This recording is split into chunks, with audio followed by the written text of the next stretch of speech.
காரணம், எந்த பொருளையும் அழுத்தும் திறனுடையது. அதுதான் அதனுடைய இயல்பு.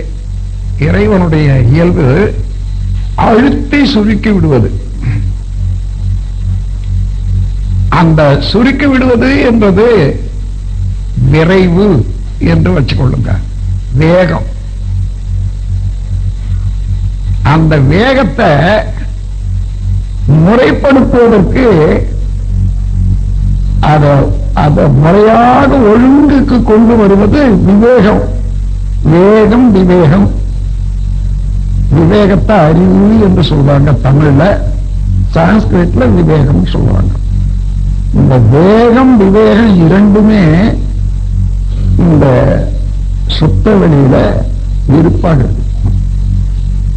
ஆனா எந்த பொருளுக்கு எந்தெந்த இடத்துல எந்த அளவில் வேணுமோ அந்த அளவு சப்ளை பண்ணிடும். இப்ப சூரியன் இருக்கிறது, பூமி இருக்குது. இதுக்கு அப்பால, இந்த ரெண்டுக்கு அப்பால என்ன இருக்குது பாருங்க.